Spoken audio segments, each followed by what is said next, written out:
платформасындағы Егов платформасындағы жеке кабинеттен көре алады. Баласының өзінің ЖСН-ін білмесе, ИН-ін білмесе. Баланың ИН-і, менде қазір бала жоқ болғандықтан баланы таңдау батырмасын бастым. Қазір жеке кабинеттен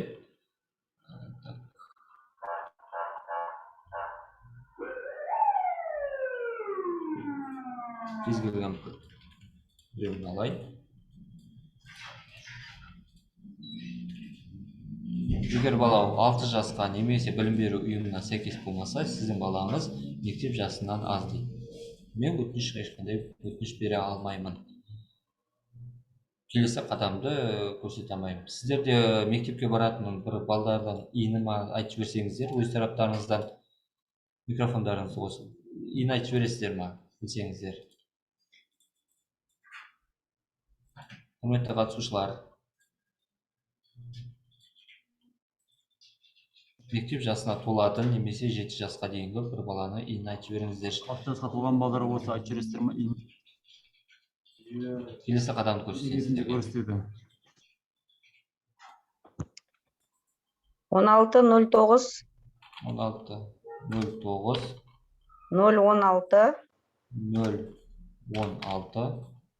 1609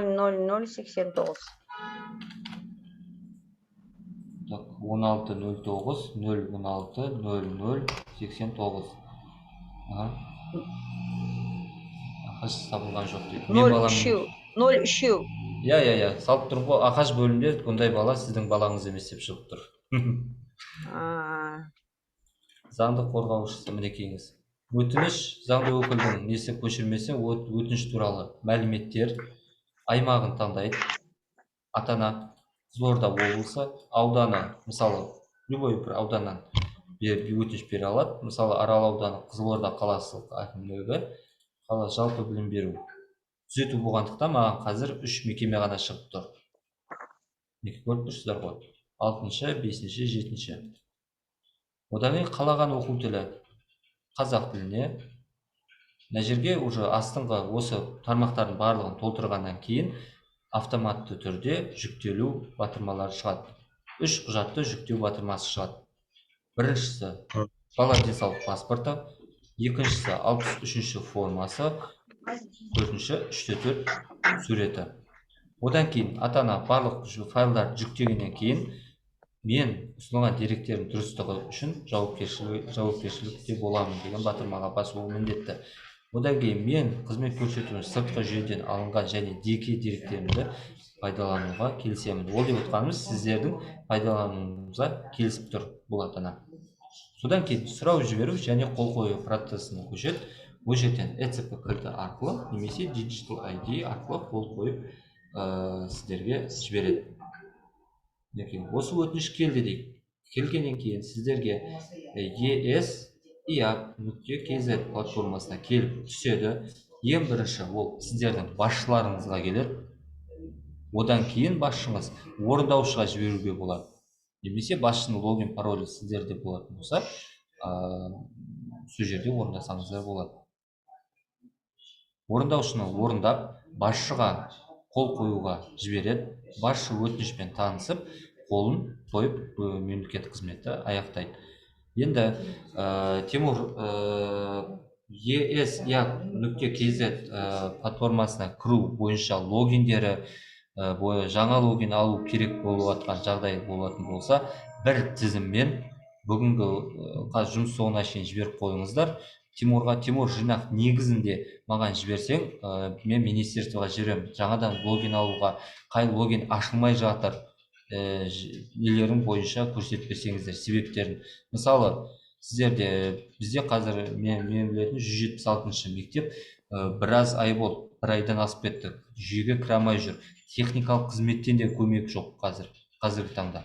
Сол себепті маған әр мектеп өзінің жүйеге кіре алмау себебін көрсету арқылы не істеу керегін, мысал ретінде 176-да басшысын ауыстыру керек, оған жаңа логин пароль алу керек және орынбасарын қосу керек. Дәл сол сияқты қылып, қандай кімнің атына, қандай рөлмен сол нелерін толтырып жіберсеңіздер. Еркін формада, бірақ міндетті түрде ЖСН-ін, БИ-нің, аты жөнін, рөлін көрсетулеріңіз қажет. сұрақ қойса бола ма? Қоя беріңіз, көрсетіңіз. Орынбасардың атынан бұрынғыдай қабылдай береміз ғой, жаңадан орынбасар атынан S логинмен қазір барлығы кіріп тұр ғой сізде. R-мен көрдіңіз ба? кіріп тұр. Кіріп тұр, кіріп тұр. R-мен бірінші R-ге келеді, егофтан келген өтініштің барлығы R-ге бірінші келеді. Бірінші R арқылы S-ге кетеді. Орындаушыға кетеді. Орындаушы қайттан R-ге жібереді. S R-ге жібереді да, R қолын қойып өтінішті жабады. Кәдімгі мектепке келген өтініш сияқты ғой. Басшыға виза ашады, виза орындаушыға ашады, ол дәл сол реттілікпен жүреді. Мінекейіңіз, кірдік, байти батырмасына басамыз. Өзіңіз логин пароль теріп болғаннан кейін байти батырмасына басыңыздар. Қазір.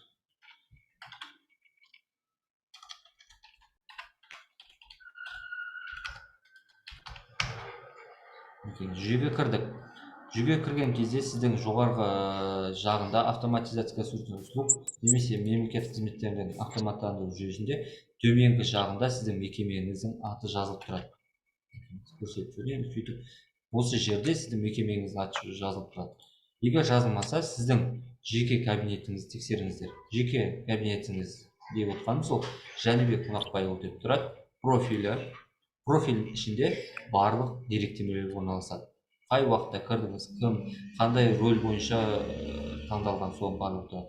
Басшыда рөлі директор, руководитель, ал орындаушының рөлі исполнитель, орындаушы деп тұру қажет. Егер ондай жағдай болмаса, онда жаңа Тимурға жазып жіберіңіздер. Нақтылап бізге осыны ауыстырып беріңіздер деп. Біз оны министрлік тарапынан жіберіп, ауыстыруға бар жағдай жасауға тырысамыз. Мінекейіңіз, сіздің өтінішіңізге келіп түскен өтініштер тұр. Мінекейіңіз, білім беру ұйымдарына құжат қабылдау қызметі болып аталады. Мінекейіңіз. Одан кейін білім беру ұйымдарына құжаттарды қабылдау қызметін бастыңыз. Бір өтініш келді. Осы өтінішті бір жұмыс күніне ішінде аяқтау қажет.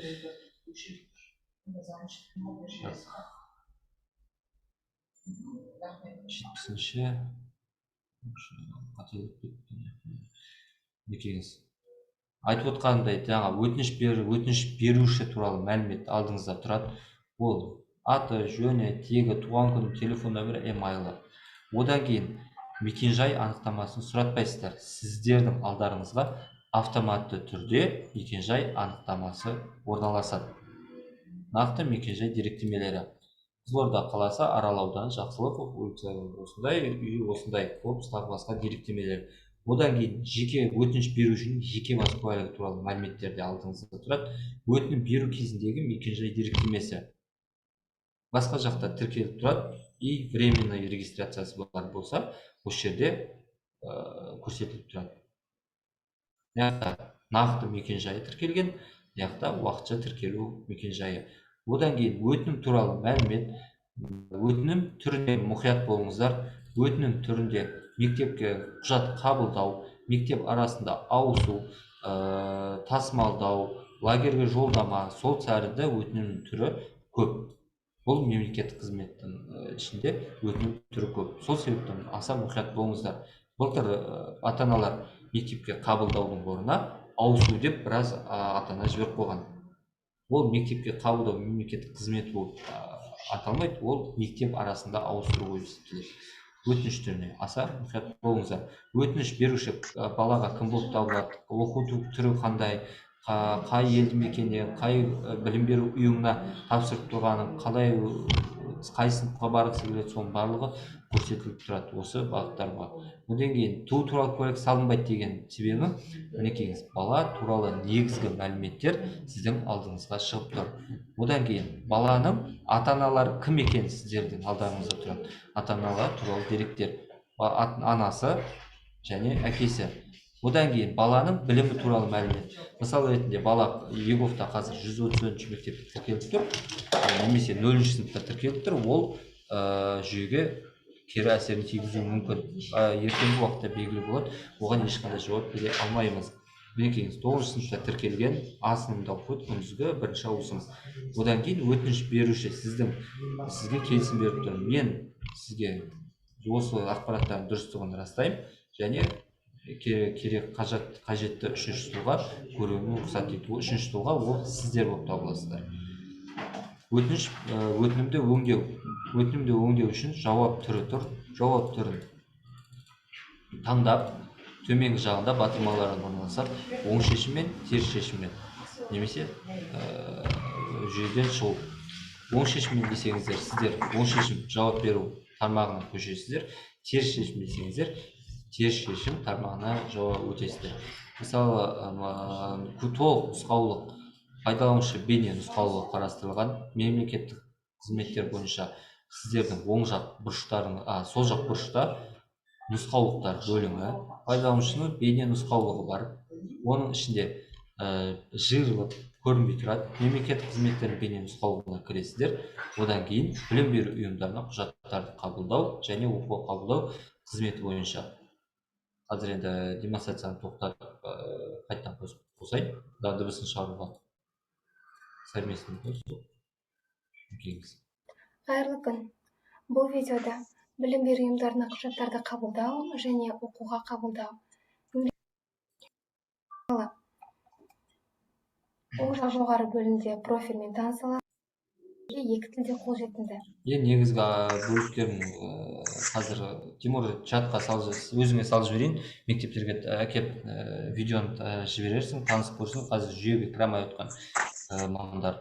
Және проблемасы бар мамандар Тимурға Word форматында теріп, жазып жіберсеңіздер, соны біз ары қарай жібереміз. Келесі ертеңгі уақытқа да дайындық үшін. Цифрлы қолдардың аты жөні жазылатын болады. Сәлеметсіз, Тимур кісімен байланысыңыздың алуға бола ма? Жанар ханым, ұялы телефоным енді жалғыз емес, барлық мекемелер хабарласады ертең. 295 мектеп және жеке мектептер бойынша. Сол кезде қай мектепке не жауап бергенімді білмей қалам. Сол себепті өтінішті WhatsApp-қа жазсаңыздар, хабарласпай WhatsApp-қа жаза берсеңіздер. Ұялы телефон қазір түсіндіру соңында экранға жазып қоямын. WhatsApp-қа нөмірге жазамыз. WhatsApp-қа жаза беріңіздер. Мемлекеттік білім беру мекемелеріндегі білім алушылар мен тәрбиеленушілер. Сіздердің алдарыңызда қазір өңдеуге қабылдау батырмасы тұр. Сіз таныстыңыз өтінішпен, өтінішті танысқаннан кейін сіз автоматты түрде өңдеуді қабылдауға басасыз. Өңдеуге қабылдау батырмасын басқаннан кейін төменгі жағында өтінімнің келесі қадамы. Мысалға, жолдама алу туралы хабарлама таңдайық жауап түрін. Келесі міндетті өрістердің барлығын толтырамыз. Мысалы, жолдама нөмірі 1 аттауына.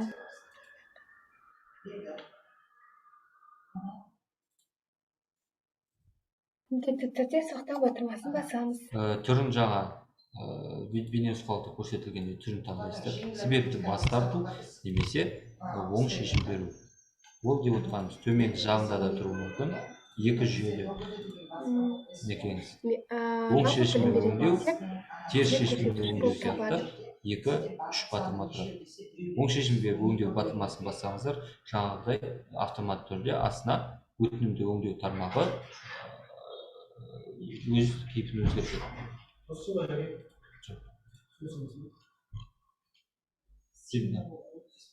Болды.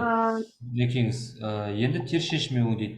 Бас тарту деді. Бас тартудан кейін Бас тарту теріс шешім болғандықтан теріс шешіммен өңдеу батырмасын басамыз. Көріп отқаныңыздай өтінімді себепті бас тарту бойынша себептерін көрсетулеріңіз аса маңызды. Егер осы тармақтардың ешқайсысына сәйкес келмесе, онда басқа деп басасыздар. Кейін бас тартудың себептері. Осылардың ішінде ешқайсысы жоқ. Басқа деп жазып таңдайды. Мысалы, біз бірінші себеп таңдап көрейік. Себепті бас тартудың біреуін таңдады. Себебін екі тілде жазады. Қазақ тілі, орыс тілінде. Және көрсетілетін қызмет алу үшін мемлекеттік жіберу батырмасын Енді басамыз. жіберу батырмасын басқаннан кейін сіздерге автомат түрде өтініш берушіге ол қалай болып көрінетінін көрсетіп тұрады. Міне көріп тұрсыздар ғой. Көріп тұрғаныңыздай осындай заңына сәйкес 10 мектептің осындай получен государственной услуги или данных совершается в них тексті көріп тұрады сіздерге. Осы бойынша ішінде егер қателік жіберіп қойдыңыздар ма, егер ана сөз дұрыс болмай қалды ма, оның барлығын отмена басып қайтадан жасаңыздар болады. Ұйқастыру негізінде. Отказывает именно Нұрсұлу Ералықызы в оказании государственной услуги и причине такой. Осындай себептермен біз сіздің балаңызды мектепке қабылдай алмаймыз. Енді лимиттеріңіз бойынша айтайық.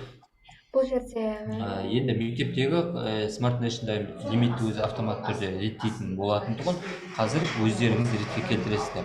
Өздеріңізге Excel форматта немесе кәдімгі журнал негізінде журнал арнап аласыздар. Лимитный журнал. Мысал ретінде бір ата-ана сіздерге өтініш берді.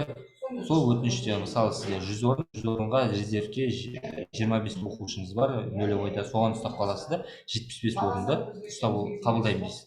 Сол 75 орынды барлығын қабылдап болғаннан кейін сізге сол күннен бастап ата-аналардың барлығын хабарландырыңыздар.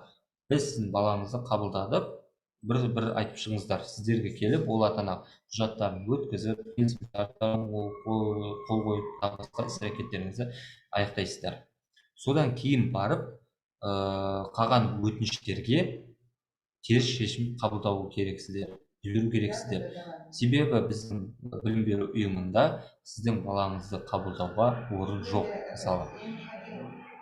Және де 1 сәуірде орныңыз толып майда уже орын жоқ дейсіз, келесі айда орын ашам деп тұрасыздар. Сол кезде сізге бірінші өтініш берген кісі өткен кездегі бірінші берген өтінішті тіркеп ала салыңыздар. Орын ашамыз деген кезде онда хабарлап айтып қойсаңыздар болады. Немесе жүйеге қайтадан өтініштер түссе, оң шешім қабылдап алып бересіздер. Оның барлығы өздеріңізге байланысты бұл кезде. Өтініштің саны қаншасы өңделді, қаншасы теріс қайтарылды, оның барлығы отчеттардың барлығын сіздерден сұрайды. Бұл жерде тек бір ата-ана бір өтініш жібереді деп айтамаймын. Бір ата-ана 5-6 рет жібере алады. Бірақ Егов платформасы барлығы автоматтандырылғаннан кейін енді келесі жылдықындай болмайды деп ойлаймын. Бір ата-ана бір өтініш жібереді деп сенімдімін менде. Бір ата-ана тек бір баласына бір өтініш қана қарастырып жатқан деген мағлұмат келген. Сол себепті бір ата-ана бір өтініш қабылдаса жіберсе тіпті жақсы болады. Басқа мектепке барып өтініш жібермей, ана мектепке жібермейтіндей қылып істеліп жатыр деген тұғыр. Сол себепті өздеріңіз бір журнал арнап, өздеріңіз лимиттеріңізді ретке келтіріп отырыңыздар. Сіздің ертең қабылдап болған балаңыз ана мектепте, мен сізден шықтым, мен ана мектепте жүрмін, ана мектепке кетіп қалғанмын деп хабарлама келуі мүмкін, сіз приказ шығарып болғаннан кейін. Сол себепті алдын ала ата-анадан нақтылап сұрап алыңыздар. Былтыр болды, бізге Қызылордаға бір мектепке келіп ата-ана өтініш тастады, бірақ ол Түркістанға ауысып кетті да, біздің мектепте приказ шыққаннан кейін оның баласы келмеген. Неге келмеді десе, ата-анасы Түркістанда баласын мектепке берген, сол жақта неде жүр, сабағында. Бізде ол тіркеліп тұр, бізде құжаттары жоқ, ата-ана келмеген, бірақ приказ шығарып қойған. Сондай болмас үшін баланың негізгі құжаттамаларын алдын ала жинап өздеріңіз қойсаңыздар. Бірақ сіздерге өтінішті электронды түрде беру қажет. Қалған процестер бойынша өздеріңіз келтіресіздер. Сұрақтарыңыз болса?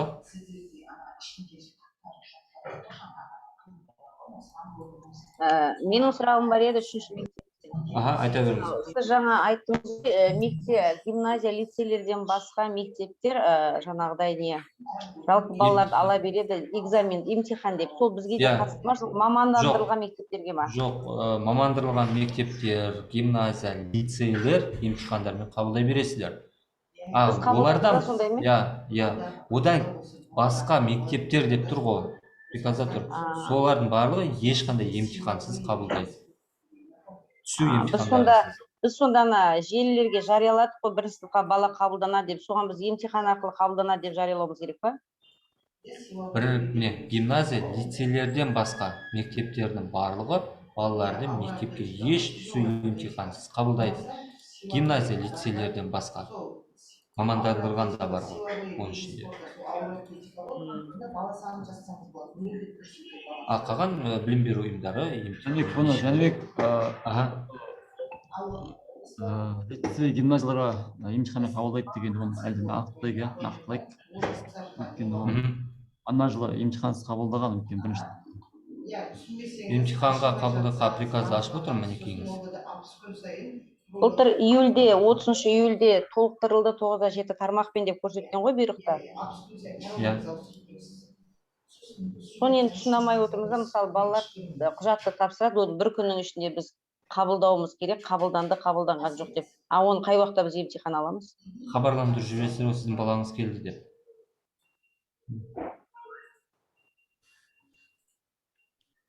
32-ші тармақтан бастап, нешеді? 7-ші сыныпқа түсушілер, 6-шы, 5-ші бұлар. Осының ішінде қарастырылып тұр, 1-ші сыныпқа. Жәнібек, саламатсыз ба, сұрақ қоюға бола ма? Сәлеметсіз, тыңдап тұрмын. 198-ші мектеп, Тұрымбетова Айгүл. Менің сұрағым мынандай да, былтыр біз балдарды құжатын қабылдаған кезде садикте тіркелген балдар болыпты. Сол кезде НОБД бойынша ол жақта көрсетіп тұр. Сол проблема болды да, биыл, например, қазір ертеңгі күнде балдар келсе, олар НОБД бойынша балабақшада тіркелген болса, ол сол жақтан НОБД-дан шығу керек па? Сосын барып заявление бере ма, қалай болады? Апай, ол жағынан ешқандай ақпарат бере алмаймын. Ертең бірінші күн оны мен де білмей тұрмын, апай. Нақты НОБД-мен байланыс бола ма, байланыс болмай ма? Былтыр байланысы болды да, нулевойды қабылдай алмадық. Жоқ, нулевойларды дұрыс 25 айдан кейін қабылдаймыз ғой. Садикте дәл солай. НОБД-да тұрма, садикте қабылдай жібермейді ешқандай білім беру ұйымына. Жоқ, біз былтыр бүйтіп қой, садикте тұрды балдар. Сосын біз звондап сұраған кезде бізге айтты, садигіне барады, НОБД-дан шығады деп шығарылу керек деп. Сосын барып тіркеледі деді. Сол кезде проблема болды да, ата-аналардың көбісі енді өзіңіз түсінесіз ғой, іліккісі келеді мектепке, проблема тудырды, сол үшін ғой сұрап атқаным, ата-аналарға не жауап береміз біз деп? Ол жағынан мен де хабарсыз болып тұрмын қазір. Ертең НОБД-мен байланысы бар ма, жоқ па, тексеріп көрейік. Нақты ертеңгі уақытта тексеріп көрейік өзімізде. Енді сосын тағы заявка түскен бойдан бір күнде өңделу керек, ол заявка? Бір жұмыс күнде өңделу керек, Мысалы, сіз қазір 7-ге шейін жұмысыңыз бар, 8 включительно бір қарап шығасыз, енді 9-дан бастап уже келесі жұмыс күніне қалдырып жіберсеңіз болады. Хорошо, түсінікті, рахмет. Сосын азаннан бастап сол келген өтініштер бойынша обработка істейсіздер. Бірақ аса мұқият болыңыздар лимиттеріңізге. 100 бала қабылдаймын деп тұрып, 105 бала қабылдап жібермеңіздер. Хорошо, түсінікті. Так, чатта проблемасы барлар, ол қалай проблема? Құрметті Тимур, чаттарға жазып жібересің, егер ES-ЯК жүйесіне логин парольдері кірілмей, блокталып, немесе тағы басқа жағдайлар болатын болса, Word-ға теріп, бірінші BIN, мекеменің JSN-і, BIN-і, екінші ол толық атауы, үшінші басшысының кімді өзгерту керек, соның иіні, аты жөні, және жүйедегі рөлін көрсетсін. И электронды почта. Электронды почта ешқандай мекеменікі қажет жібермейді. Мекеменің электронды поштасына жібермейді. Өзінің жеке электронды поштасы. Сол арқылы өтінішті өңдеп, сіздердің электронды пошталарыңызға жібереді. Ол логин парольді өзгертуге немесе жаңадан арнау керек болатын болса. Және сұрақ бар еді. Жанар, айта беріңіз. Сұрақ қойып жүрген әріптестер. Жәнібек, сәлеметсіз, сұрағым бар еді сізден. 1 минут. Қазір Тимур тыңдап жүрейік. Мынандай бізде мектеп директорлары, кейбір мектептерде бос директор отыр мысалы, соларға оқу орынбасарын үй қылып қойып, әріге өзгерте береміз ғой. Болады. Бірақ үй орынбасарда мекеменің қол қоя, бірінші басшының қол қою кілті болу керек. Өзінде. Яғни ашу керек қоя, Ашу керек. үй өкілді ашу керек. Жана тыңдап тұрмын, 278. сәлеметсіз, сұрағым бар тұр 278-ден.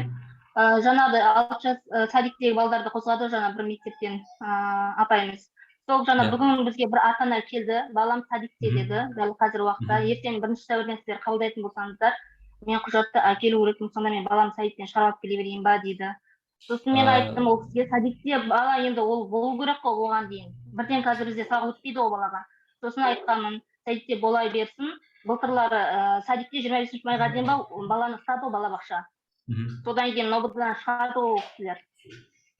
Сонда біз оны былай алсақ қалай болады? Солмағы өтініштерін бір орын жаңа айттыңыз ғой, келетін баланың орнын алып қалуға болады деп ше, журналға былай заметка ретінде алып қалып, кейін ата-анамен хабарласып, нақты келетін болған жағдайда сол кезде садиктен шығып барып қабылдаймыз ба?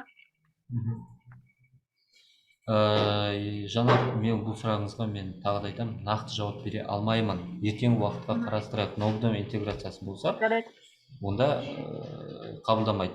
Өшіріліп тұратын болса, жүйеге кете береді. Енді біздің мектепке бүгіннен бастап сондай сұрақ мәселе туындап жатыр, енді ата-аналардан біз сол кезде қандай жауап берейік деп жатқанбыз ғой. Күте тұрамыздар. Оны күте тұрайық, әзірге күте тұрайық, иә. Енді екінші сұрағым болып тұр. Жаңа ЕАЭС-ке несіне кірген кезде, өтініш қабылдайтын кезде, жаңа жолдама нөмірі 1 деп жаңа көрсетті видеоны. Жоқ, ол басқа жолдама 1 дейтін, ол лагерьдікі ғой, сіздерге бір мемлекеттік қызметтің ішінде бірнеше тұр.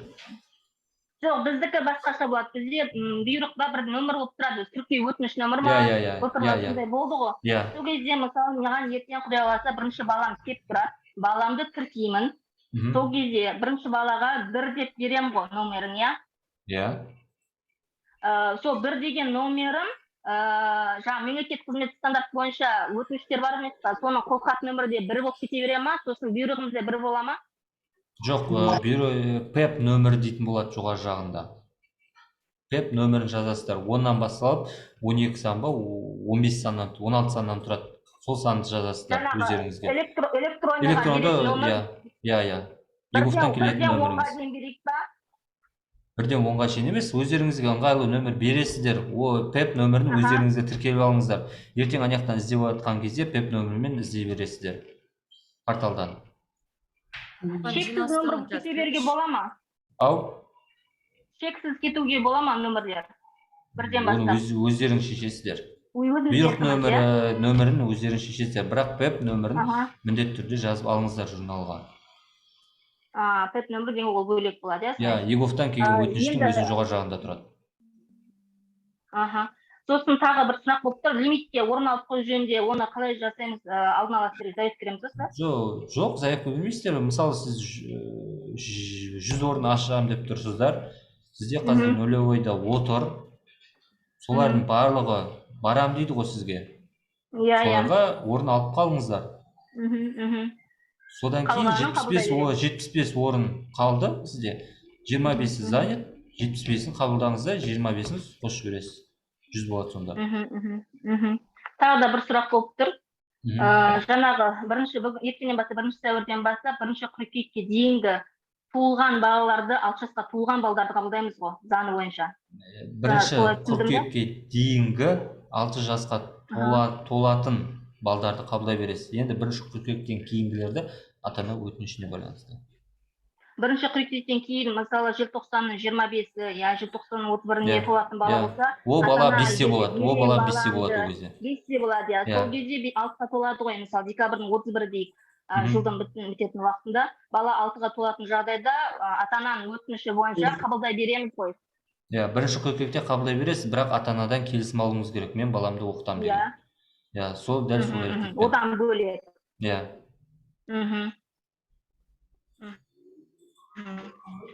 Сосын бағана сіз айттыңыз ғой, 9 өтініш бар деп, 9 өтінішті атап өте аласыз ба? Электронный, мысалы, жаңа АЭС-тен шығатын өтініш, электронный АЭС-тен шыққан өтініштің орысша қазақша салып, бізге қай тілді алған соң, қазақ тілін бір тілін ала береміз ғой, обязательно 2 тілде алып. Өтініш сіздерге өзіңіздің жаңағы есеп платформасына таңдалып тұрған тіліңіз бойынша ашады. Мысалы, қазір қазақ тілін таңдап тұрып қой, қазір орыс тіліне өтейік. Өткенде орысша шығатын екен. Шиелі, қазақшаға қойсаңыз шиелі бұл жер өзгермейді. Көшесі тағы басқа деректердің барлығы қазақша шығады. Орысша десеңіздер орысша кетеді. Түсініктің жаңағы былтырлары жұмыс істеп көрдім, білемін, былайша практика жөнінде. Соңында завершение кезде жаңа электронный бірінші сыныпқа қабылданып деген өтініш шықпай ма, содан өзі шығады. Біріншісінде қазақ тілі, астындағысы орыс тілде. Соны қайсысын екеуін де шығара береді, әлде қазақ тілін таңдап біреуін шығарсам болады ма? Жоқ, ондай жоқ. Екеуін де міндетті түрде жазуыңыз қажет. Екі тілде жазуыңыз керек. Екеуін де шығарамыз, иә? Иә. Сосын одан басқа тағы қандай өтініштер болады? Өтініш басқа, егер ата-ана сіздерге перевозка, ыстық тамақ, ыстық тамақ, перевозка керек, мен балам тұл жетім, асырап алған ата-ана бар да, мен балам тұл жетім, маған ыстық тамақ керек дейді.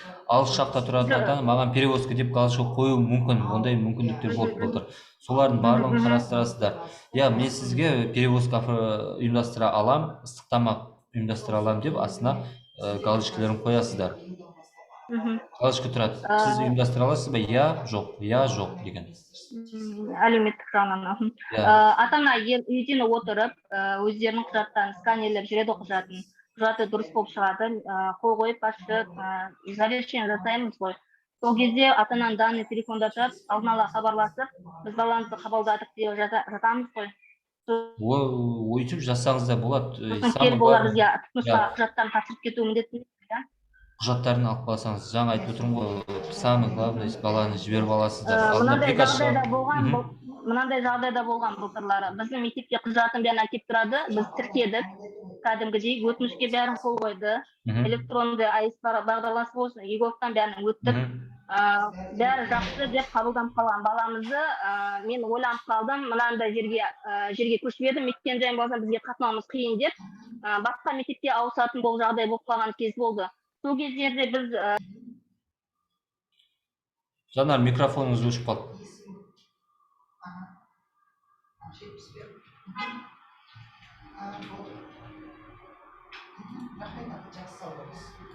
Тимур, микрофоны өшіп қалды ғой. Өздері қатып зумнан болып тұрған шығар. Звондап қалған ғой. Хорошо, тыңдап отырмын. Маған звондап қалды, айта бересіз жаңағыны. Енді сіздерге басында келіп неседі, тақалған кезде баласын басқа жаққа алып кетті деген сіз сұрағыңыз ғой. Ондайды орнына басқа баланы қабылдап жіберсеңіз болады. Мысалы сіздер бүгін ананы өзіңіздің тізімден шығарып жібересіз, болды. ЕГОВтағы сіз берген оң шешім ешқандай өзгеріске ұшырамайды. Өзгерте алмайсыз. Базадан шығара алмаймыз да, шығарамыз да. Есіңіз? Жоқ, сияқты сізге оң шешім бердіңіз ба, оң шешім болып тұрады, оған ештеңе етпейді. Өзіңізден тізімде болмау керек. Мысалы, қала береді ғой. Басқа мектеп тартып ала береді өзі, иә? Басқа мектеп құжатын тапсыра береді, сізден сіз құжатын қайтара бересіз да, орнына бүгін кеткеннен кейін тағы бір-екі ата-ана келеді, соны қабылдап жіберсеңіз болады ғой. Бірақ ЕГОВ арқылы. Кешіріңіз, мен де сұрақ қойдым. Сұрақ бұқтыр Жәнібек, бір сұрағымды қойып жүрсем, звондап қалды ғой қайта-қайта. Не бойынша ата-ананың өтініші... Жанар, сіздің микрофоныңыз өшіп тұр. Өшіп қалып жатыр, қайта. Ата-ананың өтініші немесе заңды өкілі, иә? Ата-ана өзі келу, болмаса жаңағыда патронат асыранды, иә? Сосын құжаттың ішінде баланың туу туралы куәлігі түпнұсқасымен келу керек қой. Иә. Копия жасаймыз, иә? Копияны міндетімізді сұрақтаймыз ба? Енді қараңыздар, ЕГОВтан сізге өтініш жіберді, туу туралы куәлікті алмай-ақ қойсаңыз болады. Себебі сіздің алдыңызда порталда тұр уже. Тек бала денсаулық. Бір сұрақ бұқтыр. Ата-ананың удостоверениесі бұда құжатта жазылмаған ғой. Ата-ананың удостоверениесі біз сұраған жағдай, мынандай жағдай болады. ЕГОВқа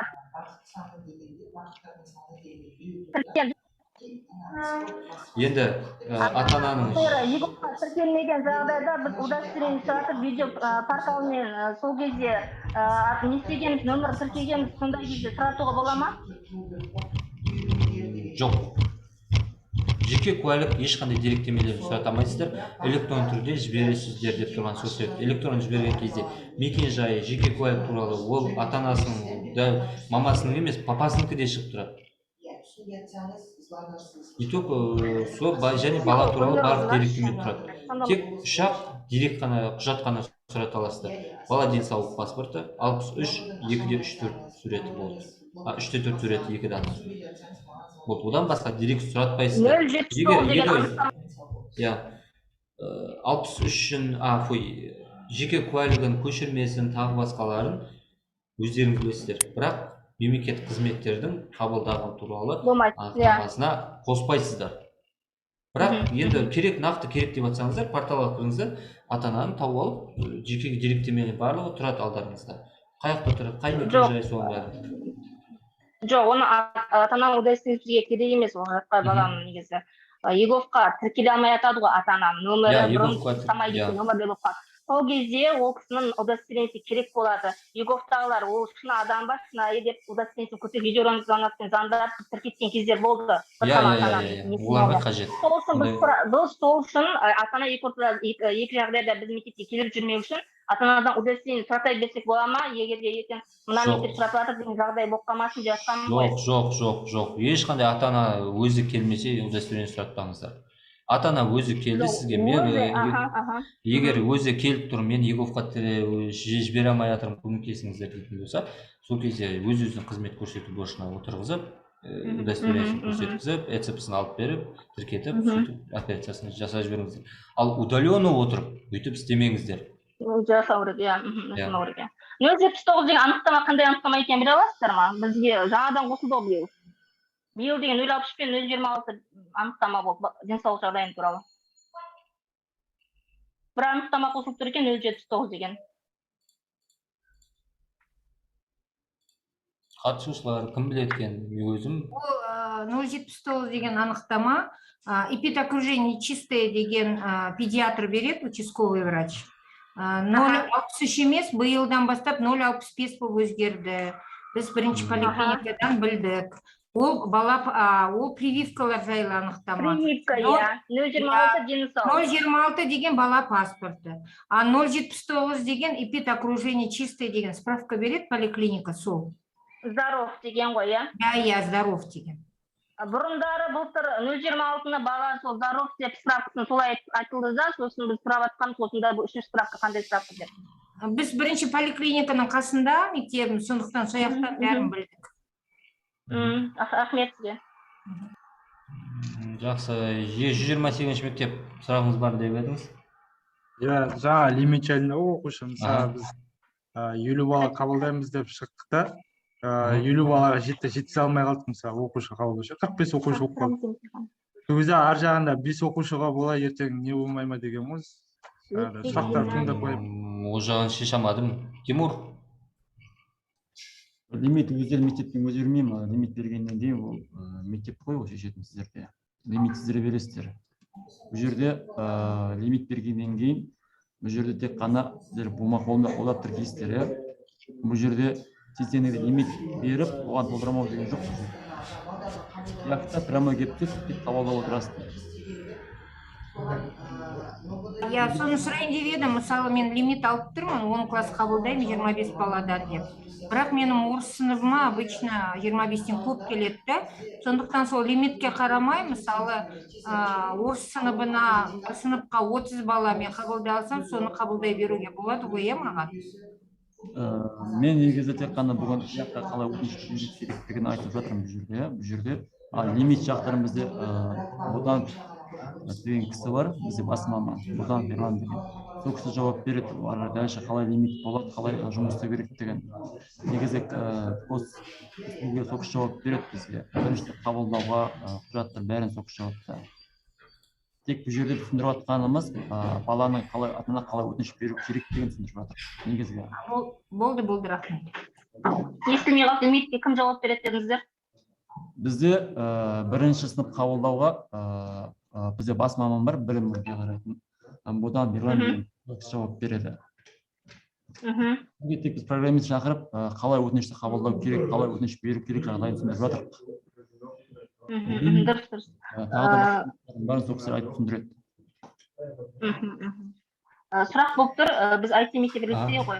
Біз емтихан алып тапсырамыз да, құжаттарды қабылдаймыз да оқушыларды? Жаңа біз бұл жерде ана өтініш беру жөнінде тек қалай өтініш береміз сол жайында ғана, ал ары қарай сізде бізде Бұдан ерлан кісіден сұрайық сол жөнінде. Хорошо, рахмет. Жаңа айтқандай, мектеп, лицей, гимназиядан басқалардың бәрі емтихансыз қабылданады. Лицей деген несі болса, қабылдауы міндетті сіздер. Хорошо, сол кісіден сұрармыз. Бір күнде сонда емтихан, бір күнде қабылдау болып тұрған. Алда уақытта түсіндіріп сіздерге хабарлама жіберетін шығар, біз енді осы жайында қалай қабылдау керек, қалай жұмыс істеу керек, бағыт-бағдар дегендей. Тек бүгінше біз ЕС кірушін әрмен кіреміз, С-пен қол қойып қабылдау, иә? Әрмен қол қоясыздар. Әрмен қол қою, иә? Телефон нөмірін жазып алыңыздар. Өтініш бірінші WhatsApp-қа жазсаңыздар. Ертең жалғыз сіздер емес, басқа мектептерде шығады. Нақты сұрақтарыңыз қойсаңыздар. Қазіргі сәтте Тимурға ЕСЯқ-қа кіре алмай жатқан мектептердің проблемаларын салып жіберіңіздер. Бүгін шешіп берейік. 282 мектеп қазір қайтадан ашып 8747 587 35 98.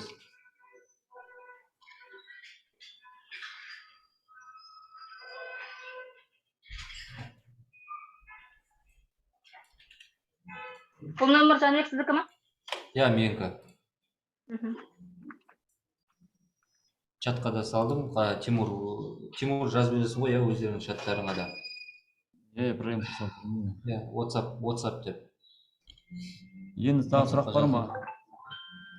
282 мектеп былтыр Еговта болған жоқсыздар ғой? Саламатсыз ба ағай?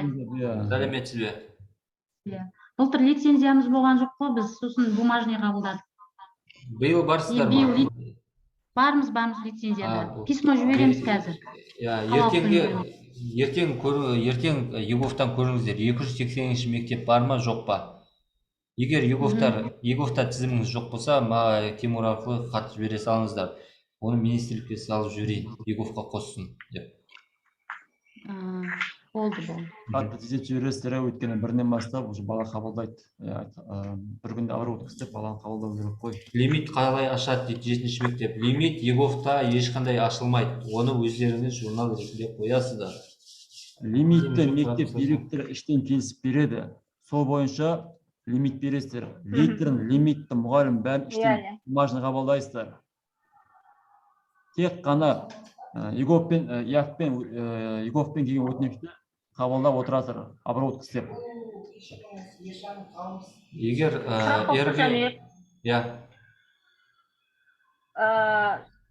Ситсен деген бар еді бұрын. Мен биыл Ситсен жоқ қой. Былтыр Ситсенде есте болды. Сол кезде Еговпен қабылдағанымызда еске түспей Ситсенге түсіп отты көбіне Ситсенге түсіп отты. Енді осы Ситсеннің бағдарламасын алып тастаса, еске өзі автомат түрде түседі ғой әйтеуір, иә? Еговтан жіберген өтініштердің барлығы автомат түрде ЕС жүйесіне келіп түседі.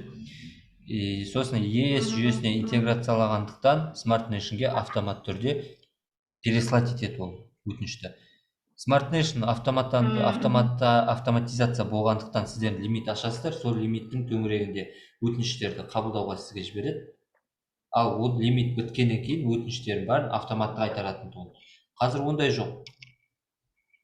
Еговтан ЕСЯқ-қа автомат түрде түсе береді. Ешқандай өтініш порог 1-2 сағат арасында. Лимитті де ондай көрсетіп қоймаймыз дейсіз ғой, иә? Лимитті көрсетпейсіздер. Сол себепті лимитті өздеріңіз шешесіздер. Жазып отырыңыздар. Эксельге немесе журналға тіркеп отырыңыздар. Мұқият болыңыздар деп отырмыз сол себепті. Іштен ұйымдастырасыздар ғой, келгеннен кейін іштен ұйымдастырып бізде бала толып қалды, болмаса лимит таусылды, келген атына келмейміз, өтініш беруге түсіндіресіздер келген жағдай. Ал сіздерге келмей өздері Еговтан өтініш беріп жатса, онда ішінде кері қайтарған кезде бала толып қалды дегенде сонда жаңа қайтарасыздар. Бұрынғыдай лимит жоқ. Бұрын бізде система бар кезде бала мысалы 100 балаға бердіңіз ба, 4 классқа 25-тен, одан кейін қабылдамайтын. Қазір ондай жоқ. 4-ші мектеп лицей ноутбуктан интернет алып тастаса болмай ма? Ол жағын біз шешпейміз, оны министрлік және үкіметтік деңгейде шешеді. Бұл жағынан ешқандай деректеме білмейді екенбіз әзірге. Бірінен бізде күтіп отыр. Қандай мағлұмат беретін? Әзір ешқандай мағлұмат берілген жоқ. Тек есеп жүйесі бойынша қандай проблемаларыңыз бар? Логин парольдер кірмей атқан, жаңадан арнау керек логин парольдер, солардың барлығын тізіп беріңіздер деп жатыр. Ұсыныс жасап көрсеңіздерші. Ол жағынан ештеңе айта алмаймыз. Біз жалғыз біз емес, басқа облыстардан да дәл солай айтылу қажет. Ертеңгі уақытта белгілі болады. 4-ші IT мектеп. Әріптестер, сұрақтарыңыз болса, сұрақ болмаса, онда Жәнібек сізге көп рахмет. Бізбен бөлісіп, бүгінгі жиынға атсалысқаныңызға. Сіздерге де рахмет. Енді тағы басқа сұрақтарыңыз болатын болса, WhatsApp желісіне жаза беріңіздер. Ал оқу процесіне қатыстылардың барлығын районадан сұрасаңыздар. Есеп жүйесі бойынша, мысалы бір өтініш келіп тұр, оны кнопкадан басып атсыз, басылмай жатыр, ашылмай жатыр. Сондай себептер болса, хабарлассаңыздар болады. Ал ішкі тәртіптер қабылдау тағы да басқа жұмыстарды қалалық білім бөліміне хабарлассаңыздар жауапты мамандарына.